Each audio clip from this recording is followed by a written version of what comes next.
Hello, everyone. I'm Saleha, and this is Chai Chat and Community. Tonight, I'm joined by Dr. Kaushik Sridhar, a sustainability expert who I got in touch with thanks to ABC. Uh, Hello, Kaushik, and thank you for joining me tonight. Hi, Saleha, and hello, everyone. Thank you so much for having me on your show, Saleha. It's an absolute privilege. Thank you so much. I mean, considering 2 months ago we didn't know each other, but Yes, well, but that's what the COVID world has taught us, isn't it, yes, Saleha? We can get absolutely. connected in the snap of a finger, Which is what happens. pretty much. So, before we delve into sustainability and the importance and whether it's just about the environment, why don't you tell our viewers, and I can see some of them are watching now, about yourself? No worries. Thanks, Saleha. So a bit about myself. I'm from Madras, which is now called Chennai, in South India, and my family and I actually moved to West Africa, Nigeria, when I was I think 3 years old for a job that my dad got there. So I consider myself an Indian by blood, but a Nigerian at heart because that's where I had my formative years.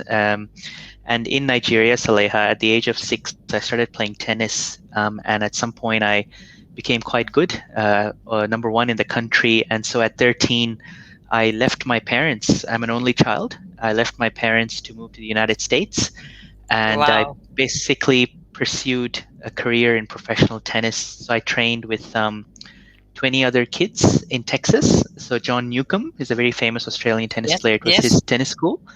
And spent the next 4 years between the age of 13 and 17. So doing my schooling, but also traveling around, playing a lot of tournaments. And so that was my first career. It was in sports, and I had some really cool parents. You know, they were not very traditional, so they were quite. They were always. They got me into music because I used to sing when I was a kid. I used to Wow. participate in dress-up competitions, all these sorts of things, and then tennis was the next extracurricular activity that I started to kind of shine. And then from there, Saleha, I moved to South Carolina to study my bachelor's, and I also played college tennis, which is quite college sports is quite a big thing in America. Yes. So I was able to continue my tennis kind of career, if you want to call it that. Yeah. And as I was about to graduate, I got a call from a place in Albury, sorry, in Australia Yeah. called When you say Albury. Aubrey, yeah. Albury, and a very famous tennis person found me through internet. She knew I was a Yeah. certified tennis coach because I'd got my credentials, and she said, "Do you want to come to Australia and be a tennis coach?"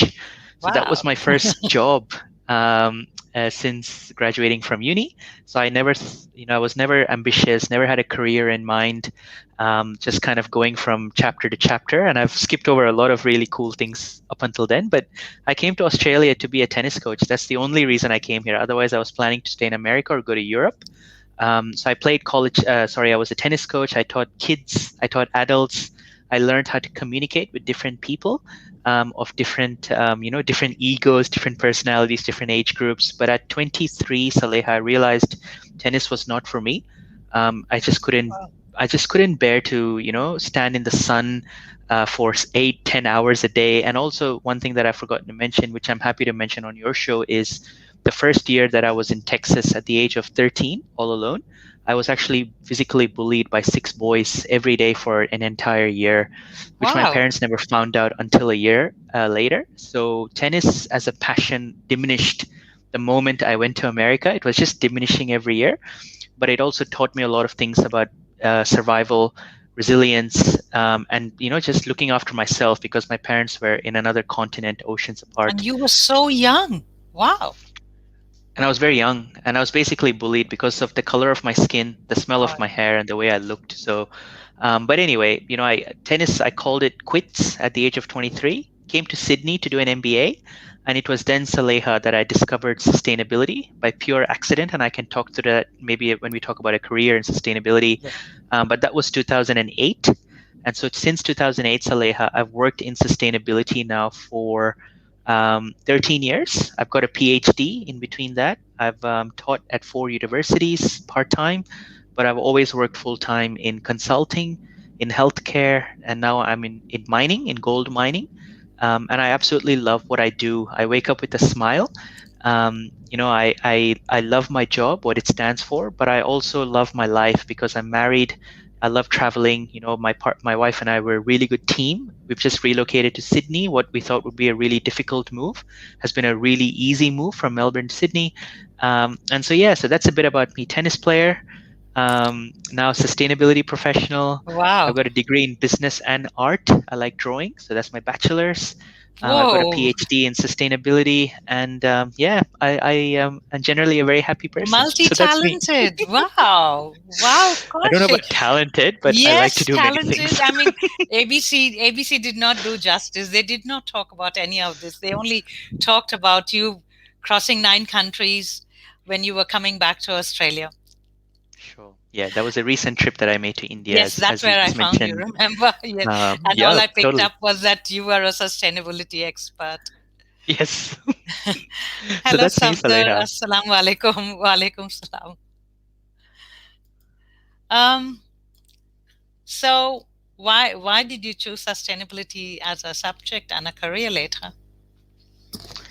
Yeah, it's a good question, Saleha. So, before I just share that story, I don't know if you know Simon Sinek. He does a lot of TED Talks and Yes, very I do. famous Yes, person. yes, yes. A few years ago, he said in an interview that actually went viral, he said the youngest generations, they're not just looking for any job, they're looking for a job where they can have an impact. Yes, And I if read you think that. about today, that impact is quite strongly tied to topics like climate change, social inequalities. If you look, even if you do like a Google trend search, and the number of sustainability jobs or job adverts are just spiking. They've been spiking over the past few years. And so for me, I got into sustainability not out of passion. In all honesty, I'm being completely honest here. Tennis was my passion. All I cared about was, I mean, I did get a Playing ranking tennis, of yes. 900 in the world. So Whoa. it was full time. It took up my life. It was all consuming.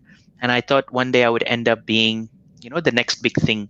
Unfortunately, that didn't happen. But I'm also not very too ambitious. So I always just went from journey to journey. So when I came to Australia, tennis coaching I thought was my journey. But when I came into my MBA, as I said in 2008 in Sydney, I came to do my MBA without any real purpose. It was not for a piece of paper. It wasn't to further my credentials. It was just that I was bored with tennis, and I seemed to get into. I got into an MBA course. I was very lucky to get in at that age. But it was when I was doing my MBA that um, in each semester, the top performing student gets an internship opportunity. So I had an internship opportunity come up in the first semester with a listed company, American IT company. So my careers office lady, she came to me and said, Kaushik, there's an internship. You're eligible. Are you interested? And I said, what's the topic on? And she said, sustainability. And I said, what's that? And she said, it's about saving the environment. It's about this and that. And I actually rejected the internship because Wow. it's not that I didn't believe in it. I was just that wasn't my thing at the time. It didn't capture my attention.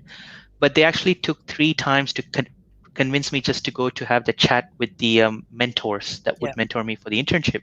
So I went in Rhodes in Sydney, and I sat down with the two vice presidents, and they shared with me their vision for how they defined this word, what it meant, and what the potential impact could be. Now, at 2008, Saleha, something clicked in my head. Something just clicked. It was a concept that was quite new to me.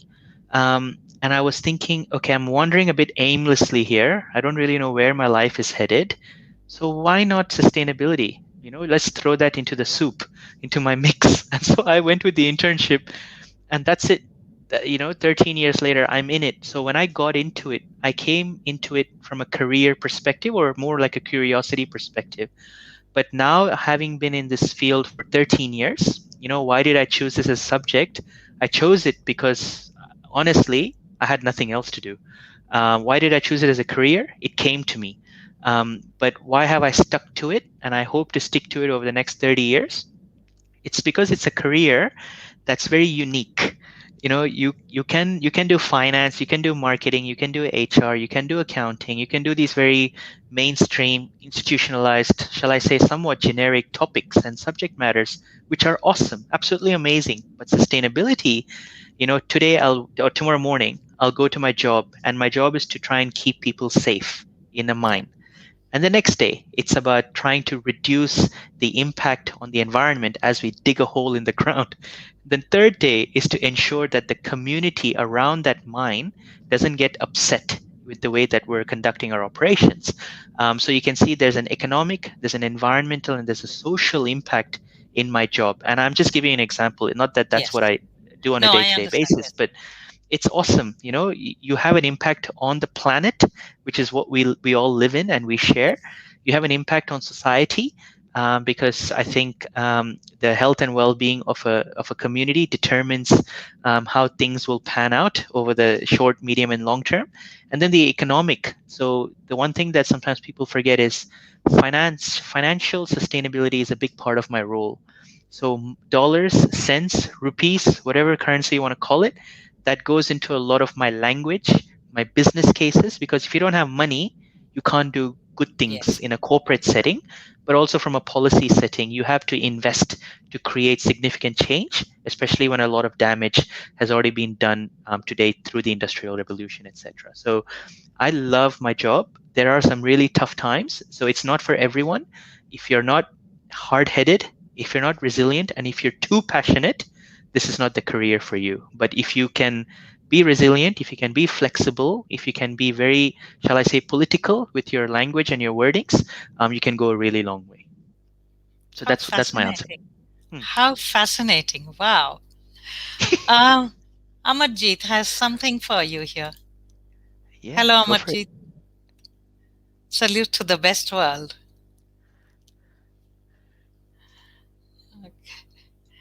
Can you say it? Salute to the best world. Yay. I thank you. I'll take Um, that as a compliment, maybe, or not a question. yes, I'm not sure. we will take everything as a compliment today. Um, so, climate change. Mm, We've been hearing about this for so long. What does it mean? And can you explain it in really simple language for people to understand that? Um, sure. I should tell you here that I have a few international guests who are watching this show, and I'm hoping they send in their questions. If they don't, they have already sent it to me, and I will then ask if it doesn't come up in the next 5 minutes. So yes, climate Absolutely. change. No, climate change. What a loaded, shall I, in a it's a very loaded concept, but it's still pure at its heart. So um, I think climate change can become very confusing for many people, right? But we need to keep things simple in this context. The first thing we need to note, Saleha, is climate is different from weather. Weather. Yep. When we talk about the Earth's climate, we are referring to the average weather conditions over a period of 30 years or longer. Weather, on the other hand, refers to what you see and feel outside from day to day. Example, it's sunny, it's rainy, etc. Yeah. So climate change is really any change in the climate lasting for several decades or longer, including changes in temperature, rainfall, or wind patterns. And that really the best scientific evidence, because we need science to underpin all of these things, the best Absolutely. scientific evidence we have shows that our world is rapidly heating. I Yeah. think we all know that around the world, long-term air, ocean temperature, records clearly show that the Earth is warming. The global average temperature has risen by, I think, an average of 1.1 degrees centigrade since the time before the Industrial Revolution. Now, to your audience, this might not sound like a lot, but But it is, yes. 1.1 degrees Celsius or centigrade since the time, it represents a massive amount of extra heat and energy. So we all know the Hiroshima bomb. So what I've Yes. just said is equivalent of 4 Hiroshima bomb detonations per second. That's that additional 1.1 degrees centigrade since the Industrial Revolution. So while the Earth's climate has changed throughout history, scientists agree that the significant changes we've seen over the past 100 years or so has definitely been attributed down to human activities.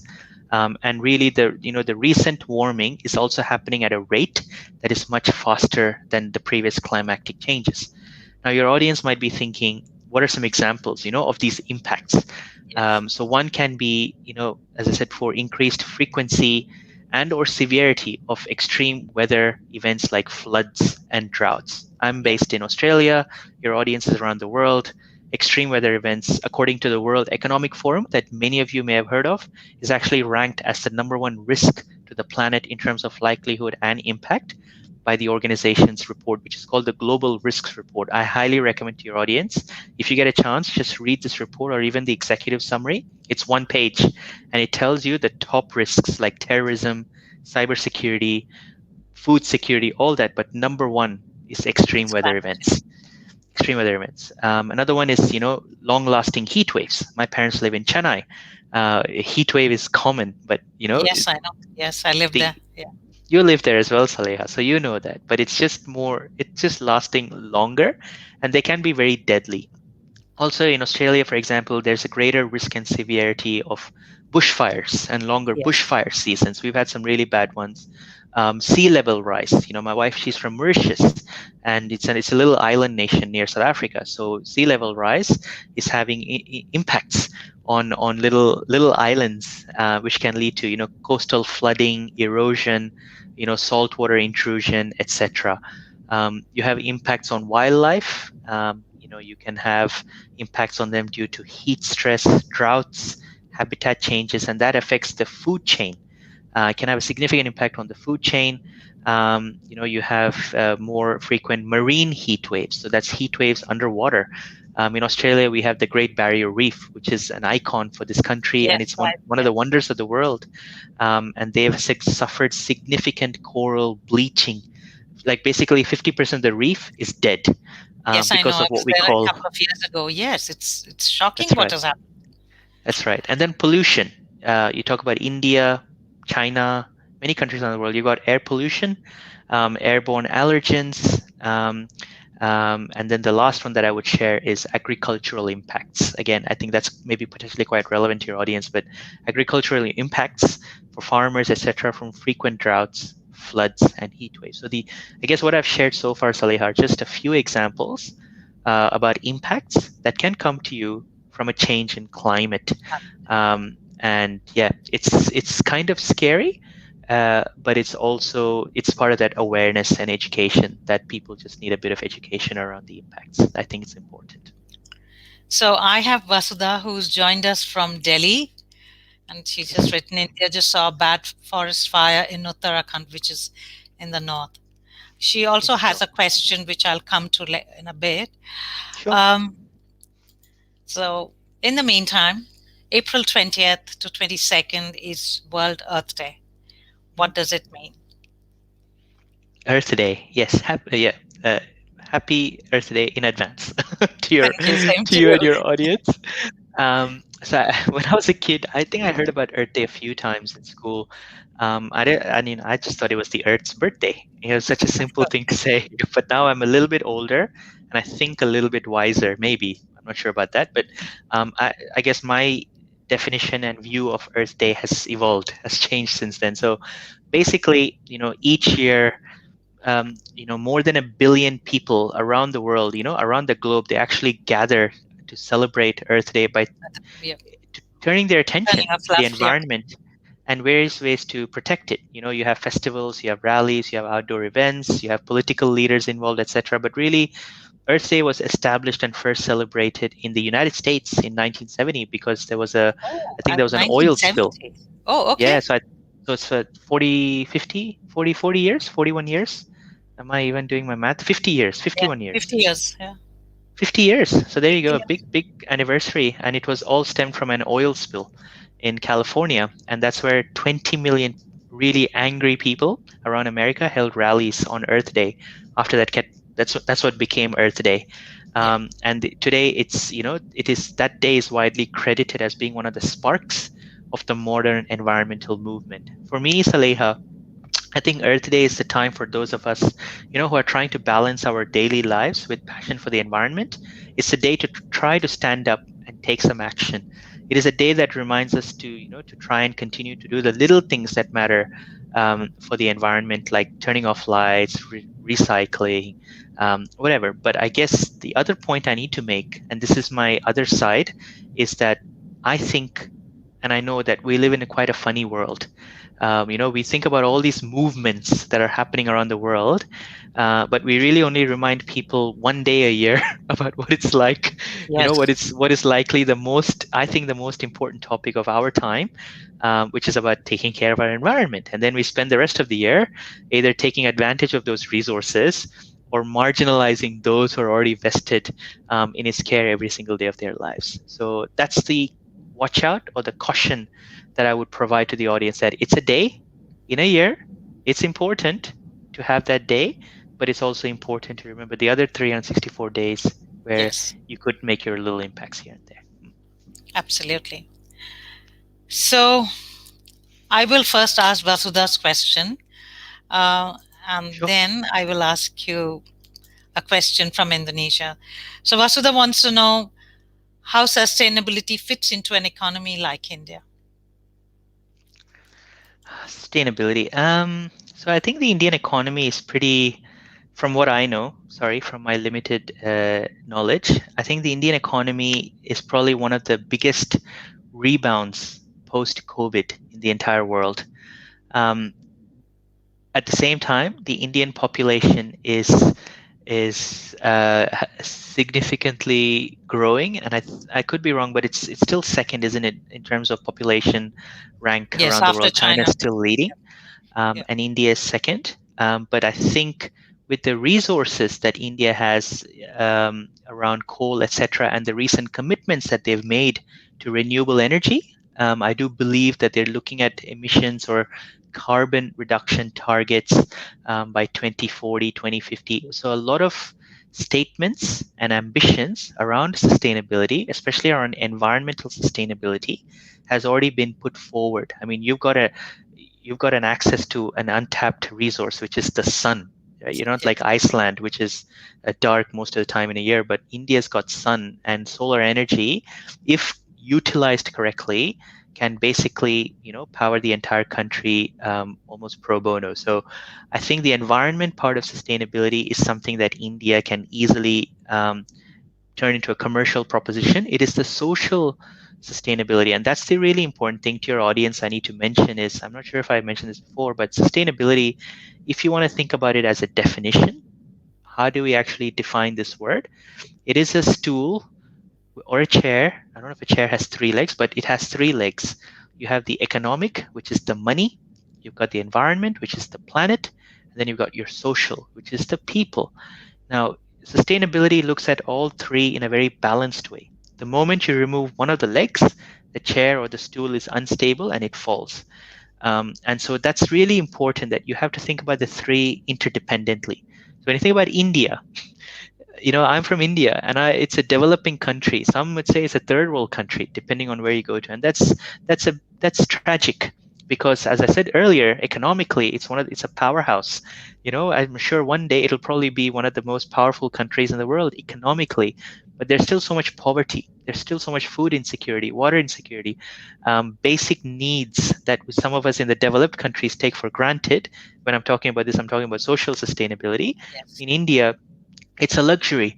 And so I think sustainability can fit nicely into the Indian economic model, but it takes, I guess, policies and a will. It takes a will to take the three parts of sustainability and look at it in a very integrated way. Putting a solar panel on a roof is not good enough. Maximizing your GDP is not good enough. Just looking after your people also is a really good thing, but it's not enough. It's about looking at all three in a very interdependent way, I would say, and India is definitely equipped to do so. The only catch, I would say, is the population, the land size, and just ensuring that nature and humanity kind of balance, work together in a very balanced way. But I'm not, from my limited experience, I'm not sure how well India does that. So way back in 2000, I used to work for a renewable energy company. We were doing green clean energy in South Asia, and I was looking after the Right? comms. And 21 years later, nothing has happened. That's tragedy. Yes, I think that is exactly what Vasudha is saying. But in reality, nothing looks practical, whereas climate change is the biggest reality in India. Nothing looks practical. Yeah. So I'll give you an example. I mean, you make a really good point about practicality. So I choose, you asked me earlier, Saleha, about why I chose sustainability as a career. In my life, I have never had things easy. Things have always been difficult. Things have always been challenging. You know, some people would probably kill themselves if they went through what I went through. But I'm here. I'm still alive and I'm still smiling. So why is that? Because the choices that I make, I always choose things that are difficult, a significant challenge, a barrier, and then I try to see what impact can I have to, further the movement around that particular space. So companies that I've worked for, universities where I'll give you an example. One university that I taught, it's Australia's most leading university. I went into my first class as a teacher. It's all master's students, and they're all studying whatever degrees, but my class was called Sustainability Accounting. And this was one of my first teaching experiences. And I asked the students, how many of you are here because you want to be, and how many of you are here because you have to be? Because it was a core class. 99% of the students raised their hand saying, we are here because we have to be. Have to be. We frankly don't care about the environment. We don't care about sustainability. So my challenge was over the 12-week semester, I wanted to see if I could convert the mindset. And at the end of the 12 weeks, I asked the same question. I and I was hoping for a flip. And I think I converted 4 people over to, we really enjoyed this class and we wish we had said we wanted to be here because we understand. And one of those 4 students changed her career. She went from being an accountant to a full-time sustainability climate change consultant. And she went to Beijing and sent me a note saying, your course changed the trajectory of my life. Now, someone else will say, I wanted to change all 55 of my students. That's what I consider success. For me, No, it this was is one. success. Success. Absolutely. So when you think about practicality, I understand you've got 1.2 billion people in India. Even if 1 million people are doing something, it probably doesn't seem practical or impactful in the grand scheme of things. But I guess my challenge to you would be, what are you doing about it? What is your community doing about it? And are you taking on that challenge to try and educate and further this movement, even within your own suburb, even within your own house with your family? Because if you can do that, I think that is a pretty practical impact. Thank you. Sure. Hello, Hey. Musaddiq. Ramadan Kareem. Everybody's fasting, I'm guessing. Um, Ooh. I will ask something that came from Indonesia, and Sure. then we will talk about how we can be sustainable in our daily lives and in our work Sure. life. So this question is from Pradipta Roy in Jakarta in Indonesia. Mhm. So what he wants to know is, how does one ensure sustained drives on sustainability when the larger audience are dealing with their own survival? Sustaining the planet becomes second priority, perhaps even a distant one. I'm with you. And that's probably a response you're wondering, how does that come from someone who lives and breathes sustainability all the time? But I think sustainability, it can be financial, it can be non-financial, it can be about sustaining your own life. In May 2020, I was one of millions of people around the world who was made redundant. I lost my job. And my wife, she doesn't work and she panicked. And she called me and said, what do we do now? Who cares about sustainability? Tell me about our own survival. What are we going to do? So my approach was, give it a day, give it 24 hours. Let's pause and let's reset. So the next day, we sat down, we had a plan, we talked about finances, we talked about many things. And here I am back in sustainability. So between May and between August, I took a bit of a pause. And that's just my life. So between May and August, I did nothing for the environment, nothing for humanity, nothing. I was just trying to look after myself, my family, and try and find something, get back on my feet. But still, at home, I was practicing what I thought were little things that are good for the environment. I was still mentoring a lot of kids, a lot of young people because I call that social sustainability. You're kind of giving guidance, and these are kids who are having mental health issues because they're international students. They're stranded because of COVID. They can't go to university. They're struggling. They don't have money. They might become homeless. And so that was my way of being socially sustainable, environmentally sustainable at home, and then financially sustainable was to try and find a job. So I guess to answer that question, it is a tough question because I have friends who committed suicide in Wow. 2020 because of Wow. COVID.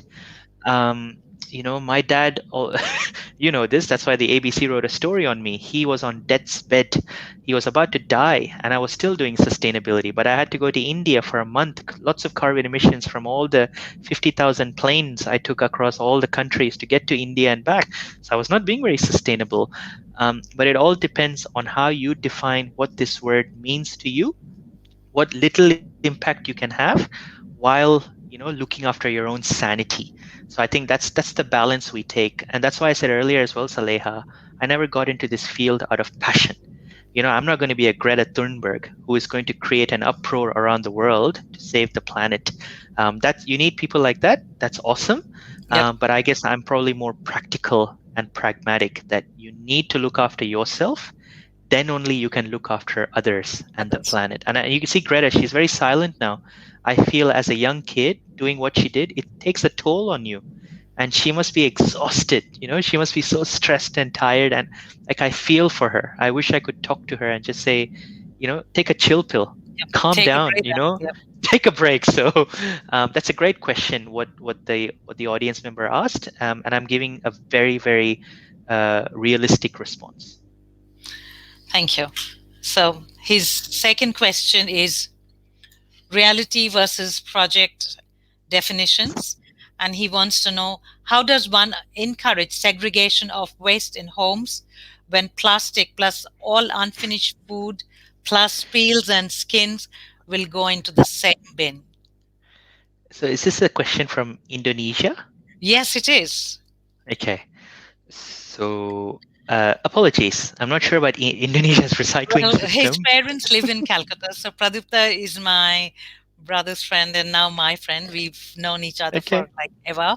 So he Yeah. lives in Jakarta, but he is, I'm guessing his parents are in Calcutta, which is why he's asking this question. Yeah, nice. Oh, Calcutta. I wonder what their recycling system's like, Well, uh, or not.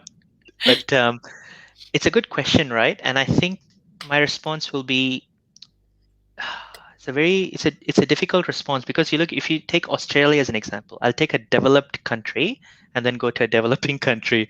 So in developed countries, I don't know about you, Saleha, in your home, but here in where I used to live in Melbourne, but I think even in Sydney, you have do you know the rainbow? So you have like 8 bins with eight. I'm just joking. I'm being a bit no, no, I sarcastic know. here, but Yes, you can yes. have a rainbow colored. So your 8 bins will basically be the rainbow. So one is for plastic, one is for food scraps, one is for Yep. this, one is for that, and that's fine. That's the level of complexity it takes to deal with the waste that we generate, which is so From unfortunate, right? culture. So unfortunate. So imagine trying to replicate that in Calcutta. It's not easy. Indonesia, that, because you need the back end, you need the capabilities for the recycling, for the organics, all that sort of infrastructure developed, operating very seamlessly, but also people at homes doing the right thing. So there's an education piece, there's an investment and infrastructure piece, there's heaps of other pieces, right? So my wife, I kid you not, she frankly didn't care about this whole separation thing, because she's like, why? It all goes to the same place at the end. Who But cares? it Right? doesn't. Yeah. Yeah. But I guess myself, having worked in this space, at least at a corporate level, what I would do is, it's all about the supply chain. So I would say, okay, I want to know when my office puts this waste. I want to know. So in my last company in Sydney, we live in a building that has really good waste um, Management. segregation and waste Yep. management. But I didn't believe it until I said, I want to know where you're taking my banana peels. I want to know where you're taking my plastics. I want to know, how does it get so I actually went to a facility where the plastics were being converted into chairs and Wow. pens. Yeah, with some ink and stuff. And then I Yep. went to Yep. another place where I saw some of the stuff was being used in roads. They were using it as bitumen. They converted and Yep. then they were using it to pave roads. So I was seeing some good work being done, but the infrastructure that's been developed has come through grants and political funding and corporates, really pushing it and Yes. corporates doing the right thing. Um, but I think it also comes to your question whether it's in Calcutta or whether it's in Indonesia. I guess the population needs to be educated and needs to believe and trust that the system works and learn about it. And at the same time, investment in the infrastructure and in that education needs to come from a government and a policy level. And corporations, I think that's why I love working in corporates, not in government, because corporations have money. We can make things happen. We can push the government to make things happen. And so I think corporations like in India, I believe 2% of the profits, apparently legislation by the stock exchange or whatever it is there, you have to reinvest it in charitable causes, etc. Now, with my limited knowledge, I'm hoping that the waste facilities, waste management in India is somewhat okay. But I would say it's a concerted effort between you as an individual, policy and government, and also corporates kind of working together to build this infrastructure and education. But it's not easy, and I can guarantee you that 8 out of 10 people that you ask the question like, oh, it's all going to the same place, so I frankly could care less. So I understand the question. Hi, Jaya. Thank you for watching. I'm going to come to your question, but I'll finish these other questions that Pradipta has. Oh, So, yep. no one, government nor corporates, are willing to sink in monies required to do this. If corporates do so, it will be plowed back into the price of their products. Governments have far more important agendas, which is in inverted commas, such as dividing the nation to stay in power. And he also says the starting point is more difficult than the process thereafter. What are your thoughts? Look at what COVID has done to us. I Oh, mean, well, even then, when I went to India, I still saw that the country's DNA hasn't really changed, but even though, Madras is way cleaner than any northern, any place in North India or East India. I've lived in Madras, so South is way cleaner. cleaner, absolutely. I think it's more the COVID. Look at how the world has reacted to one issue. Why can't the world react similarly to another issue, which is climate change behind COVID? How much money has been pumped? How much stuff, whatever stuff you want to call it, fluff or robust things has been thrown into creating awareness, into rolling out vaccines, whether they work or not within record time, all these sorts of things. So I guess my point here is not the vaccines and all that, but the point is the speed at which the world can unite, that the governments can work together, companies can work together, and really try and find, solutions to an Yes. issue. COVID is not the last pandemic that we're going to see. No. Climate change is, or this whole issue around climate, could be humanity ending potentially, right? We had Spanish flu, it came and went. We had this, we had COVID, but climate, the way if we keep operating the way we operate, at some point it's gonna take over, and then we're gonna realize we're too late. And that's why you see companies and countries around the world setting what's called net zero emissions targets. So basically, the Paris Agreement that happened many, many years ago, where 195 countries came together and signed a deal, they're basically saying that if we don't get our housekeeping in order by 2050, we are screwed. Pardon my French. So, having said that, I think the question was around. I think it's unfortunate, Saleha. Like my feedback to your audience is unfortunate. I think one of your questions later on is about the dot, right? And I guess what I'm sharing with you now, hopefully later on will make sense when I talk to you about my dot in sustainability. Um, it's a tough one. I lived in Nigeria and I've lived in India, both developing countries. One's oil rich, Nigeria's seventh largest oil exporter in the world, but quite poor. And then you've got India, quite a wealthy country, but still quite poor. And so when you've got the foundation itself, that's just it's not conducive to big picture thinking and trying to solve a planetary crisis, because everyone's kind of looking after themselves and feeding off their own political agendas. So as long as that's the case, it's going to be really hard. I'm sorry, I'm giving you some pretty negative kind of a insight, but unfortunately, I'm not a politician, and I'm not trying to please anyone here. I'm just giving You're you not the going to sugarcoat honest anything. truth. Yes. Honest truth. I'm not going to sugarcoat anything. And yeah, the people at the top, and even in Australia, it's the same issue. You're talking about India. We're a freaking first world developed country. If you came and listened to what politicians talk about sustainability here, you would think, oh, India is actually not that bad.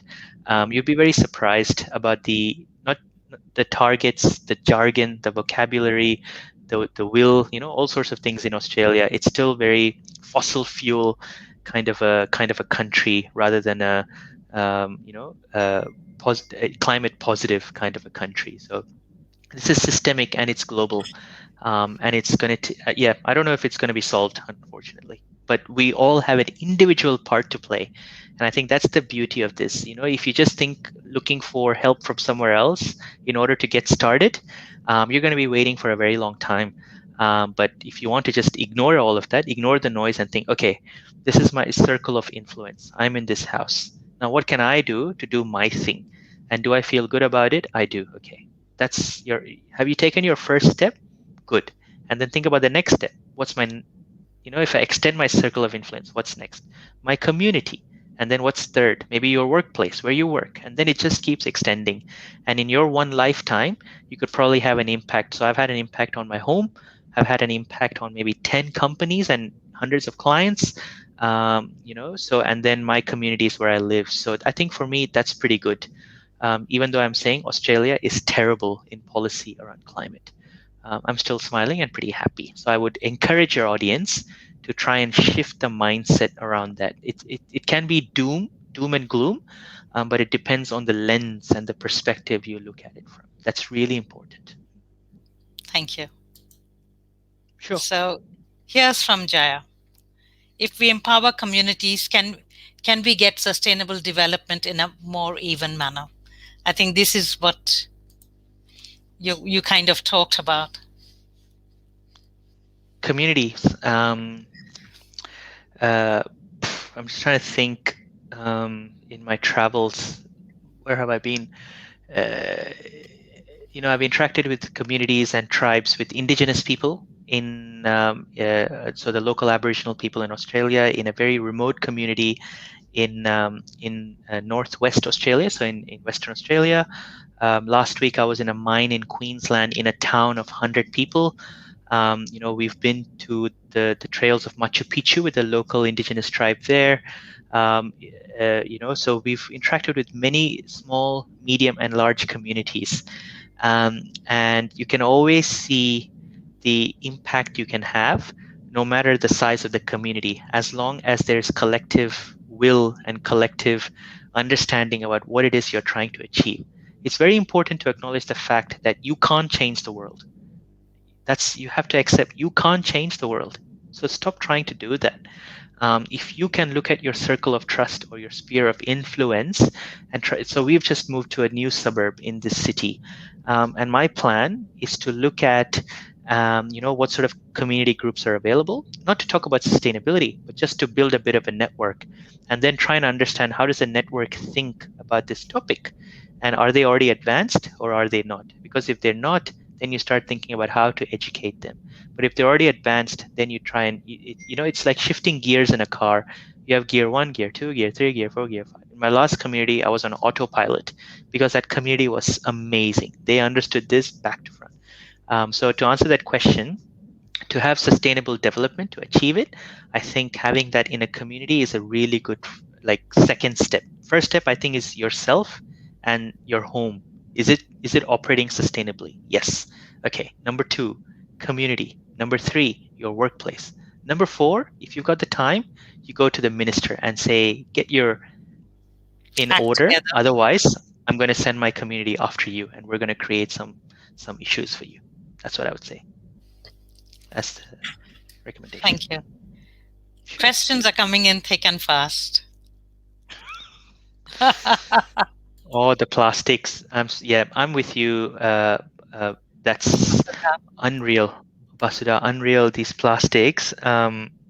It's through PPE, pressure plant the equipment. It's through Uber Eats.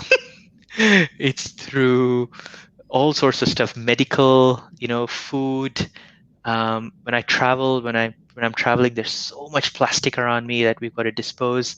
So to answer that question, I don't really have an answer. I think COVID has created another issue on sustainability, unfortunately, because just before COVID was hitting, plastics was such a big topic around the world.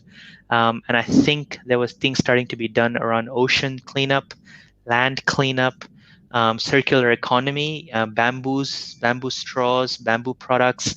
So plastics was slowly starting to be eliminated little by little. You look at Unilever, you look like your Colgate, paste, shampoo, all these different things. There's a company called TerraCycle in America. They're working on getting all these products as in a recycled way rather than a plastic container. But then COVID came and just killed it. So yeah, until COVID ends, there's not going to be an end to that. And Vasudha says masks. Masks are not made out of Mask. plastics, are they? I don't think Oh, so, because I would unless think. it's I know I wear cloth masks, uh, so I don't know what's yeah. happening in India. Don't know. Plastic mask. Maybe that's a new thing.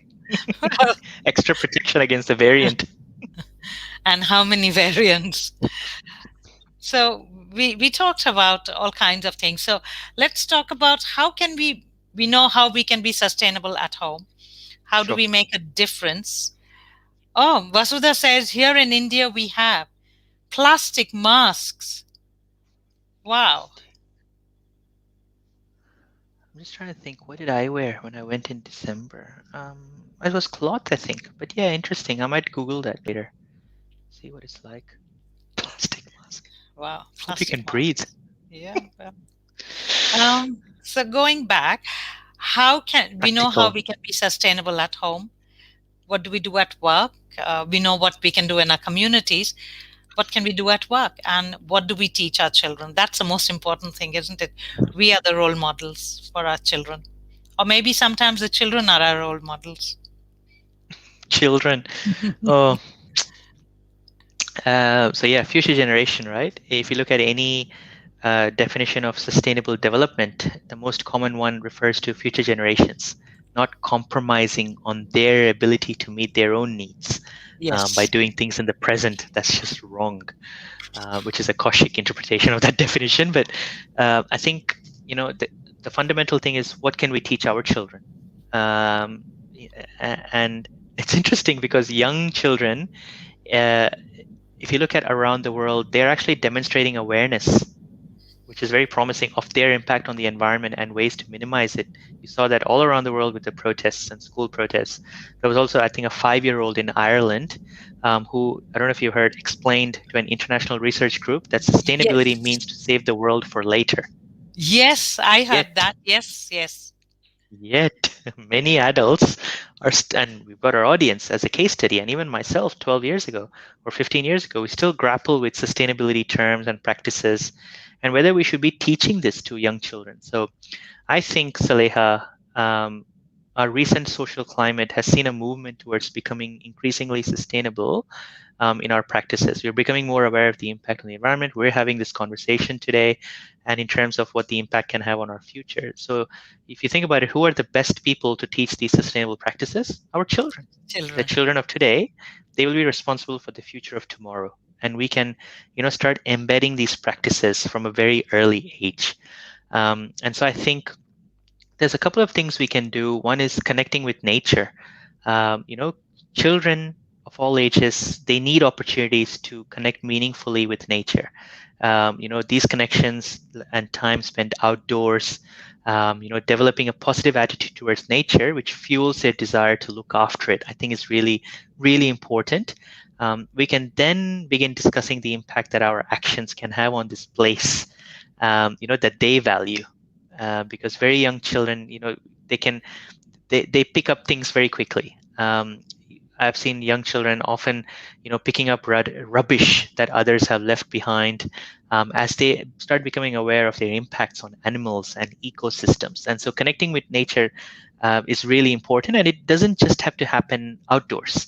Bringing natural items is a wonderful way to continue fostering this love and appreciation for the natural world, like having plants indoors that children can care for is a really cool way to get them involved in nature, as well as it has a positive impact on air quality. And the other one is getting children into the garden, growing their own plants, growing their own vegetables in the garden. And gardening, I used to work in aged care a long time ago, and gardening was what we called horticultural therapy for elderly people, right? But it's also good for kids to learn about this. Herbs, I think, are one of the easiest ways that kids can get involved with gardening. It's a delight for the senses. It doesn't take long to grow. You only need a small space. So I think that's, gardening and getting connected to nature is really important. But I also think involving children in a sustainability cause, I think, is also quite engaging. Your audience might be quite surprised how strongly children can respond to information about environmental causes. Engaging them in discussions about matters that impact their world not only sets a foundation for critical thinking, but also empowers them to realize that together we can actually generate change. And you see schools, early learning services are starting to build these discussions into their curriculum, and they quickly realize that kids are becoming curious and even passionate about producing positive change, whether it's about reducing plastics, whether it's about saving an endangered species, like in some of the universities I used to teach, even though they're grown up kids, we used to work with the local zoo, and they used to bring in animals, and we'd kind of do big talks and stuff. So I think for the audience, discuss waste with your children. Let them consider that not everything is disposable, and that every item we purchase, consume, come into contact can have an impact on our environment. So I think that's really important to have those conversations with kids in their very formative years, but also in a way that doesn't stress them unduly.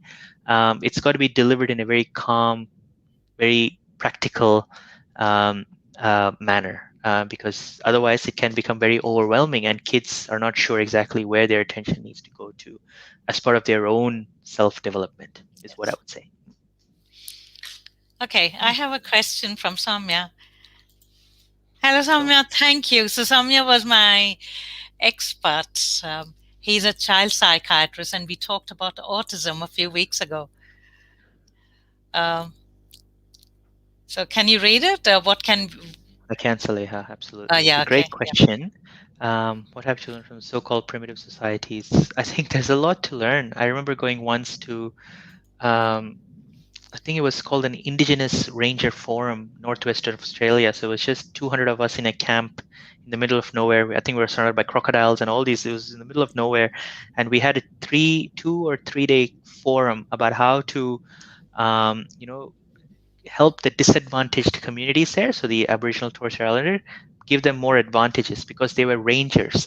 They were actually protecting the borders of Australia with their indigenous knowledge about what sort of biosecurity issues might be happening and how to make money out of it, because they were doing it pro bono and they didn't have food on their table. So they were actually doing a service for the country, and we were trying to figure out how to turn that into a business model. Business model. Yep. But there was one guy that I met, and he was indigenous, and he said he was the only indigenous climate change researcher in the world.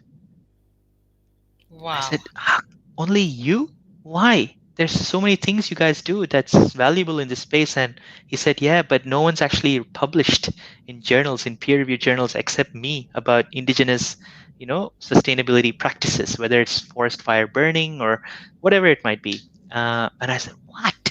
And he said, yeah. So his journey is now to create that awareness and education to get indigenous people to publish their techniques from thousands and millions of years ago. So to answer that question, there is a lot to be learned. There's a lot happening in Australia, in Canada, and I think in parts of South America around leveraging techniques and practices, sustainable practices from the indigenous peoples, and trying to make it mainstream. There's an airline in Australia called Qantas, and they have a very big program called a what is it called, the Future Planet program, which is all about carbon offsetting, which you may or may not have heard. So for every ton of carbon, so if you fly from New Delhi to Chennai, you might emit pollution of 5,000 tons of carbon. And so what Qantas would do, if you not that you can fly Qantas from Yeah. Delhi or Yeah, wherever in I know. India, but Yeah, it's an you example. Yeah. you plant 5,000 trees, and that offsets the carbon from what you've emitted. So their program is actually built on indigenous carbon offsetting practices. And it's a multi-million dollar program, and the money is actually being reinvested into the indigenous communities to help, further bring awareness to their techniques. So that's a really cool example Wow. of an airline partnering with the community to do good for the environment and just kind of circling the funds back. So yeah, to answer that question, there's a lot to learn. So this isn't the dot question. Oh yeah. I remember when we met up, when you talked about being a dot, and I said I'm a dot too. You are. If I can make a difference in one person's life with any of the chats that I have had, I think I've done it. And so, tell us about your dot story. What does it mean, and how has it become relevant over the years? Yeah. Um, so my dot story is very interesting. I've shared this with you, Saleha, but when I was 26, I was doing my PhD, and at that time I was quite a eager, passionate, uh, you know, person who wants to change the world kind of a person. Um, and I remember coming up with my PhD topic, and my PhD supervisor at the time basically saw my topic in an email and then replied in one sentence saying, "Come and see me in my office." And so the next day I went and saw him in the office, and he said, "Sit down." So I sat down, and he said, "So is this your topic?" I said, "Yeah, this is my topic." It was about, I don't know, something crazy like how to end climate change. I don't know, how to eradicate poverty. And he said, "Okay, let me give you a reality check." And so he said, "Give me that piece of paper and a pencil." So on the paper, he drew a circle, and he said, "You see this white space inside this circle? This is the depth and breadth of knowledge that exists in this universe." And then he put a dot in it, and he said, "This dot, Kaushik, is your impact that you're going to have not only with your PhD, but with your life, professionally and personally. So go for the dot, appreciate your dot, stop trying to change the whole world, and just stick to that dot and leave it there." So at the time, I thought that's the worst piece of advice I've ever heard. But as time has gone on, I've actually realized that that is the best piece of advice I've ever heard. Because if I aim for the entire circle, I wouldn't be able to sleep. I would have all these things floating in my head. I'd have all these issues, all these worries, all this stress, all this anxiety, all these things, and I wouldn't really be having any sort of impact. Potentially, I might actually be having negative impact. But by just focusing on the dot, and my dot is my dot, it's how I define the dot. It might not be the same, impact for someone else when they think about their dot. But for me, I say, okay, in that university that I went, I converted one person's career. That's my dot. Someone else's dot would be, I need to get through the 12 weeks without any complaints.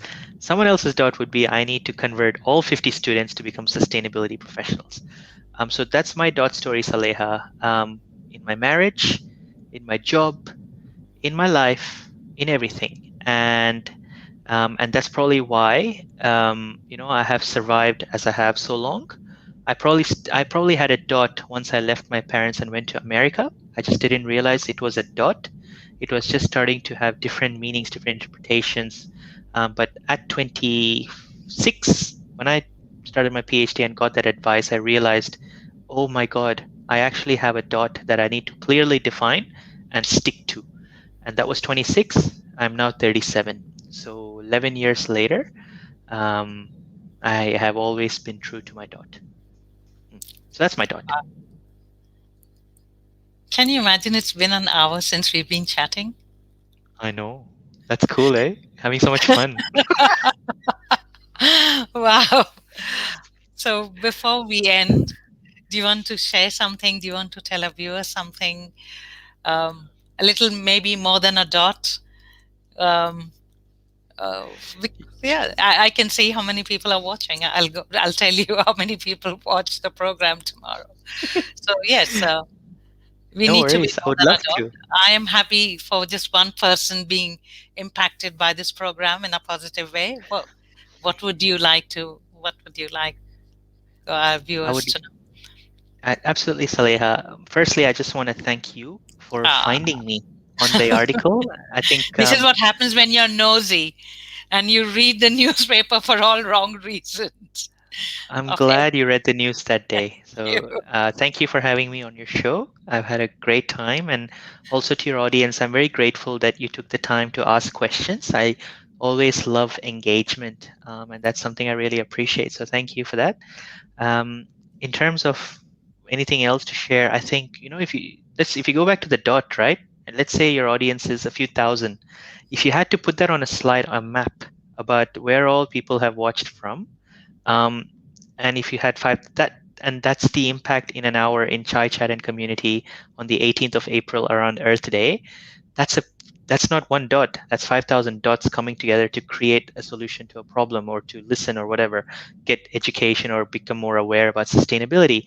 But I think you might think your dot is insignificant. But that's when that other question about a community was awesome. It's about what part you can play in not trying to end climate change or to eradicate poverty or to have unlimited supply of water or to never have the electricity turned off or whatever. It is about what can you do for you to stay happy, to stay healthy, to be self-aware, and to be socially aware, and then also think about what sort of impact is happening around you from an environmental perspective and a social perspective, and seeing and picking your battles on which ones do you think you can address and potentially win. And even if you lose, it's okay, but have an impact on that. So is your neighbor just dumping garbage in the back? Can you have a word with them? Or if it's things like that, Salaya. So that's really the last Using thing the green that bin I for just want all to the share. right reasons. Now we have two green bins, one for kitchen There you waste go. and one for the garden. I think people should just start off with that, putting Yeah. using the recycling bin. I see lots of people not doing it, and it really bothers me. These are tiny, tiny things that we can just, do. Uh, And go and and see where it goes. If someone is concerned about where it actually goes, it's not that hard to do a bit of research and see the facility where this waste company takes it to. And then if you got time for an hour, just go to that facility and actually see where it's going. And if it's not going in the right place, it's just a question to which you might get some clarifications and or can do something about it. Hmm. thank you so much, Kaushik. Thank you for My joining me pleasure. today. And I hope to speak to you soon. I'm sure there must be something else that'll come up. And now I have your email and your number, so I'm sure I will be Absolutely. in touch. Thank you so Anytime, much for Saleha. joining. Thanks for Thank having you. me on your Good show. Thank night. you. Bye, Stay safe. everyone.